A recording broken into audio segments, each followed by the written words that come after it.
This YouTube channel does not promote any violent, harmful, or illegal activities.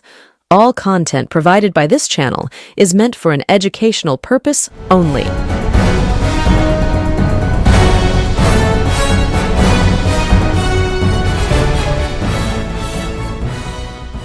ইতিমধ্যেই তৃণমূল কংগ্রেসের বিদ্রোহী সাংসদ যারা এনসিপিআইতে যোগ দিয়েছেন তাদের মধ্যে 3 জন সাংসদ বিজেপিতে যাব না, এনডিএর সঙ্গে থাকবো না, একথা স্পষ্ট পরিষ্কারভাবে বলে দিয়েছেন। কারা আপনারা জানেন, আবু তাহের খান, খলিলুর রহমান, ইউসুফ পাঠান। কিন্তু এই 3 জন সাংসদের পাশাপাশি আরো 2 জন সাংসদকে ঘিরে ওই 20 জন ব্লকের মধ্যেই তৈরি হয়েছে সন্দেহ। সেই 2 জন সাংসদ নাকি তৃণমূল কংগ্রেসের কাছে, অর্থাৎ মমতাপন্থী তৃণমূল কংগ্রেসের কাছে ওই 20 জন সাংসদ কাদের কাদের সঙ্গে বৈঠক করছেন, বৈঠকে কি কথা হচ্ছে, কি সিদ্ধান্ত হচ্ছে, আলোচনার বিষয়বস্তু কি, সবকিছু পাঠিয়ে দিচ্ছে। আর মনে করা হচ্ছে ওই 2 সাংসদই ঘর শত্রু বিভীষণ। এরকমই খবর প্রকাশিত হয়েছে বর্তমানে বাংলার প্রথম সারির এক সংবাদ মাধ্যমে। ঘটনাচক্রে সেই সংবাদ মাধ্যম যে তৃণমূল কংগ্রেসের পক্ষে খবর করে সেরকম অভিযোগ অতীতেও ছিল না, বরঞ্চ বারংবার সেই সংবাদ মাধ্যম তৃণমূল যখন ক্ষমতায় ছিল তখনও বিজেপি ঘেঁষা খবর করতেই বেশি অভ্যস্ত ছিল।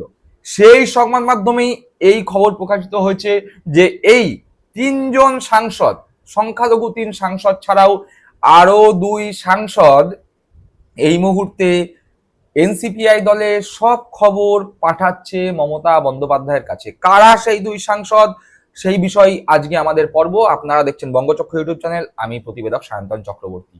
আসবো সেই বিষয়ে, কিন্তু তার পাশাপাশি এই 3 সাংসদ যারা একদম স্পষ্টভাবে বলে দিয়েছেন, আবু তাহের খান প্রতিনিধি হিসাবে তাদের বলে দিয়েছেন যে আমরা এনডিএতে নেই, বিজেপিতে নেই, আমরা সংখ্যালঘু মানুষের ভোট নিয়ে জিতে এসেছি, আমরা যেই এলাকা থেকে জিতে এসেছি সেই এলাকার মানুষজন বিজেপির বিরুদ্ধে ভোট দান করেছে, তাই বিজেপির সঙ্গে সম্পৃক্ত হওয়া বা এনডিএতে মিশে যাওয়ার কোনো রকম অভিপ্রায় বা ইচ্ছা আমাদের মধ্যে নেই, সম্ভাবনাও নেই, স্পষ্ট করেছেন।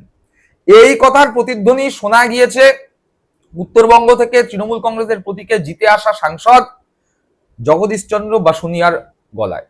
তিনিও বলেছেন যে আমি যেই কেন্দ্র থেকে জয়লাভ করেছি বা আমরা যেই কেন্দ্র থেকে জয়লাভ করেছি সেখানে সংখ্যালঘু মানুষের ভোট আছে, সংখ্যালঘু মানুষের সমর্থন বিজেপি পায় না, সুতরাং যাদের সমর্থন নিয়ে আমরা ভোট যুদ্ধে জয়লাভ করে এসেছি তারা বিজেপি বিরোধী ভোটার, তাদের ভোট নিয়ে বিজেপির সঙ্গে মিশে যাওয়া সম্ভব নয়। এই কথা জগদীশ চন্দ্র বসুনিয়ার মুখ থেকেও শোনা গিয়েছে বলে সূত্র মারফত খবর পাওয়া গেছে। কিন্তু ওই যে বললাম 2 সাংসদকে নিয়ে এই মুহূর্তে এই যে 20 জনের ব্লক, তার মধ্যে সন্দেহ তৈরি হয়েছে। দেখুন, এই 3 সাংসদ তারা তো প্রকাশ্যে বলেছে যে তারা বিজেপিতে মিশবে না, এনডিএতে মিশবে না, সুতরাং এই 3 সাংসদকে বাদ দিন। ওদিকে জগদীশ চন্দ্র বসুনিয়া যদি নিজেরা যখন আলোচনার টেবিলে বসেছেন সেখানে যদি প্রকাশ্যে বলে থাকেন তাহলে তাকেও বাদ দিন, অর্থাৎ 4 জনকে বাদ দিন। বাকি রইল কতজন? 16 জন সাংসদ। 16 জন সাংসদের মধ্যে 2 সাংসদ যাদেরকে নিয়ে এই মুহূর্তে সন্দেহের বাতাবরণ এনসিপিআইতে। একবার দেখি এই 20 জন সাংসদ কারা, আর কতবার করে তারা সাংসদ নির্বাচিত হয়েছেন। কতবার করে তারা সাংসদ নির্বাচিত হয়েছেন তার পিছনে সুস্পষ্ট কারণ আছে, যা ঠিক তাদের নাম বলার পরে যখন ওই প্রথম সারির সংবাদ মাধ্যমের প্রতিবেদনটি আপনাদের সামনে তুলে ধরবো তখন বুঝতে পারবেন। দেখুন, প্রথমে সুদীপ বন্দ্যোপাধ্যায় 6 বারের সাংসদ, কাকলি ঘোষ দস্তিদার 4 বার সাংসদ নির্বাচিত হয়েছেন, মালা রায় 2 বার সাংসদ নির্বাচিত হয়েছেন, অরূপ চক্রবর্তী বাঁকুড়া জেলা থেকে প্রথমবারের জন্য সাংসদ নির্বাচিত হয়েছেন, অসিত মাল বীরভূম থেকে 2 বারের সাংসদ, শতাব্দী রায় বীরভূম থেকেই 4 বারের সাংসদ, জগদীশ চন্দ্র বসুনিয়া প্রথমবার সাংসদ নির্বাচিত হয়েছেন, পার্থ ভৌমিক প্রথমবার সাংসদ নির্বাচিত হয়েছেন, সায়নী ঘোষ প্রথমবার সাংসদ নির্বাচিত হয়েছেন, বাপি হালদার প্রথমবার সাংসদ নির্বাচিত হয়েছেন, দীপক অধিকারী অর্থাৎ দেব 3 বার সাংসদ নির্বাচিত হয়েছেন, জুন মালিয়া প্রথমবার সাংসদ নির্বাচিত হয়েছেন, রচনা ব্যানার্জি 3 বার সাংসদ নির্বাচিত হয়েছেন, প্রসূন বন্দ্যোপাধ্যায় 3 বার সাংসদ নির্বাচিত হয়েছেন, মিতালি বাগ প্রথমবার সাংসদ নির্বাচিত হয়েছেন, কালীপদ সোরেন প্রথমবার সাংসদ নির্বাচিত হয়েছেন এবং শর্মিলা সরকার প্রথমবার সাংসদ নির্বাচিত হয়েছেন। অর্থাৎ খলিলুর রহমান, ইউসুফ পাঠান আর আবু তাহের খানকে বাদ দিলে এই 17 জন, তাদের মধ্যে কারা কতবার করে সাংসদ নির্বাচিত হয়েছেন, প্রথমবারের সাংসদ কারা, সব থেকে বর্ষিয়ান সাংসদ কারা, সাংসদ নির্বাচিত হওয়ার বিচারে সব থেকে বেশিবার কারা সাংসদ নির্বাচিত হয়েছেন আপনারা দেখতে পেলেন। এইবার আসা যাক সেই প্রতিবেদনের বিষয়। দেখুন, আপনারা স্ক্রিনে দেখতে পাচ্ছেন সেই প্রতিবেদনে বলছে, TV9 বাংলার প্রতিবেদন, এনসিপিআইতেও ঘর শত্রু, 2 সাংসদই নাকি সব খবর পৌঁছে দিচ্ছেন কালীঘাটে, বড় জল্পনা। 3 সংখ্যালঘু সাংসদকে ঘিরে আগেই জটিলতা তৈরি হয়েছে। শতাব্দী রায় বারবার একসঙ্গে আছি বললেও খলিলুর রহমান, ইউসুফ পাঠান, আবু তাহেরকে নিয়ে জটিলতা প্রকট হয়েছে। এনডিএর বৈঠকে যাননি ওই 3 সাংসদ। আবু তাহের প্রকাশ্যে বলেছেন বিজেপির সঙ্গে মিশে যাওয়া সম্ভব নয়। অর্থাৎ আবু তাহের খান, খলিলুর রহমান, ইউসুফ পাঠান এরা তো প্রকাশ্যে বলে দিয়েছে বিজেপির সঙ্গে যাওয়া সম্ভব নয়, এনডিএতে থাকা সম্ভব নয়। যদিও শতাব্দী রায়, রচনা ব্যানার্জি এদের মতো কয়েকজন সাংসদ বলছেন না আমরা 20 জন একসঙ্গে আছি, কিন্তু বাস্তবে দেখা যাচ্ছে তারা যতই বলুক না কেন একসঙ্গে আছে, তাদের মধ্যে ফাটল প্রকাশ্যে। কিন্তু ওই যে TV9 বাংলার যেই প্রতিবেদন আপনারা দেখলেন, সেখানে বলা হচ্ছে এই 3 সাংসদ তো যায়নি বৈঠকে, যাচ্ছে না, তারা তো ঘোষিত স্ট্যান্ড পয়েন্ট ক্লিয়ার করে দিয়েছে। কিন্তু আরো 2 সাংসদ যাদেরকে ঘর শত্রু মনে করা হচ্ছে, যারা তাদের সব খবর কালীঘাটে মমতার কাছে পাঠাচ্ছে, কারা সেই 2 সাংসদ? আসছি, দেখুন প্রতিবেদনের পরবর্তী অংশ। দফায় দফায় প্রধানমন্ত্রী নরেন্দ্র মোদীর সঙ্গে দেখা করছেন সুদীপ বন্দ্যোপাধ্যায়, দফায় দফায় সাংসদদের সঙ্গে কথা বলছেন কেন্দ্রীয় মন্ত্রী ভূপেন্দ্র যাদবও।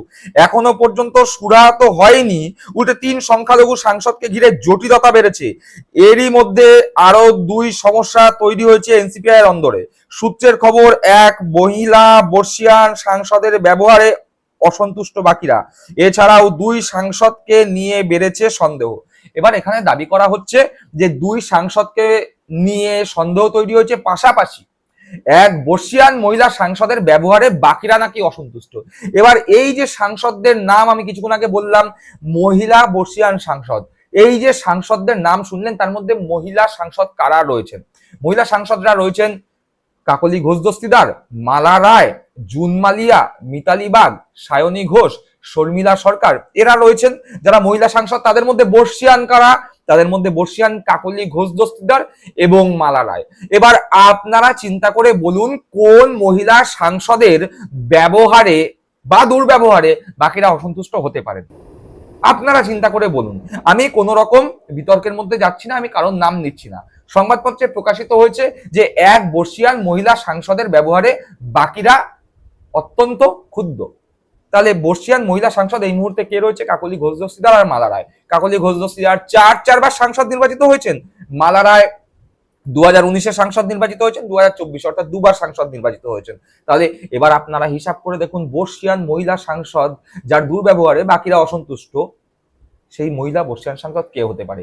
প্রশ্ন আপনাদের কাছে রইল, আপনারা উত্তর দেবেন। কিন্তু কোন 2 সাংসদকে নিয়ে সন্দেহের বাতাবরণ তৈরি হয়েছে সেটা তো জানতে হবে। তার কারণ 3 জন সাংসদ প্রকাশ্যে বলে দিয়েছে তারা এনডিএতে নেই, বিজেপিতে নেই, তাদের নিয়ে সন্দেহের কোনো জায়গা নেই, তারা তো ঘোষণা করে দিয়েছে তাদের স্ট্যান্ড পয়েন্ট। কিন্তু কোন 2 সাংসদ এই এনসিপিআর খবর মমতা বন্দ্যোপাধ্যায়ের কাছে পাঠাচ্ছে, এটা খুব গুরুত্বপূর্ণ। তার কারণ কুণাল ঘোষরা বারবার বলছে যে ওই 3-4 জন সাংসদ ছাড়া আর পথ চুলো বলে সুদীপ বন্দ্যোপাধ্যায়কে আক্রমণ করে বলেছে ও ফেরত আসতে চাইলেও নেব না, আর বাদ বাকি 3-4 জন সাংসদ ছাড়া বাদ বাকি যারা আছে এনসিপিআইতে সবাই তৃণমূল কংগ্রেসে ফেরত আসবে, সবাই দলের সঙ্গে যোগাযোগ করছে।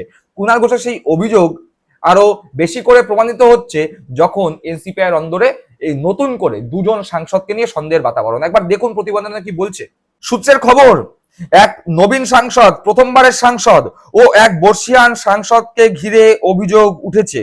তারা এনসিপিআই এর খবর কালীঘাট তৃণমূলের হাতে পৌঁছে দিচ্ছেন। বৈঠকে যা যা আলোচনা হচ্ছে সেই সব খবরই নাকি পৌঁছে যাচ্ছে মমতা শিবিরের কাছে। এদিকে 3 সংখ্যালঘু সাংসদকে ঘিরে জটিলতা আগেই তৈরি হয়েছিল। শতাব্দী রায় বারবার একসঙ্গে আছি বললেও খলিলুর রহমান, ইউসুফ পাঠান, আবু তাহেরকে নিয়ে জটিলতা প্রকট হয়েছে। এনডিএর বৈঠকে যাননি ওই 3 সাংসদ। আবু তাহের প্রকাশ্যে বলেছেন বিজেপির সঙ্গে মিশে যাওয়া সম্ভব নয়। একই কথা বলেছেন আর এক সাংসদ জগদীশ বসুনিয়া, তিনিও দাবি করেছেন তাদের কেন্দ্রে সংখ্যালঘু ভোটার আছে, তাদের পক্ষে বিজেপিতে যাওয়া সম্ভব নয়। অর্থাৎ একই কথা বলতে হয় বারবার। 3 সাংসদ আগে বলে দিয়েছেন যাব না বিজেপিতে, মিশবো না এনডিএর সঙ্গে। একই সুর শোনা গেছে জগদীশ চন্দ্র বসুনিয়ার সঙ্গে। কিন্তু সব থেকে গুরুত্বপূর্ণ যে তথ্যটি প্রকাশিত হয়েছে, বলছে এক বর্ষিয়ান মহিলা সাংসদ, পাশাপাশি এক প্রথমবারের জন্য নির্বাচিত সাংসদ, এই দুই সাংসদই নাকি এনসিপিআই এর সমস্ত তথ্য, সমস্ত আলোচনা, সমস্ত সিদ্ধান্ত যা তারা বৈঠকে নিচ্ছেন, ভূপেন্দ্র যাদবের সঙ্গে বৈঠক করতে বসে নিচ্ছেন, শুভেন্দু অধিকারীর সঙ্গে বৈঠক করতে বসে যেই সিদ্ধান্ত নিচ্ছেন, সব সিদ্ধান্তের কথা কালীঘাটে পাঠিয়ে দিচ্ছেন। এবার প্রথমবারের কোন সাংসদ সেই নিয়ে সন্দেহের বাতাবরণ তৈরি হয়েছে।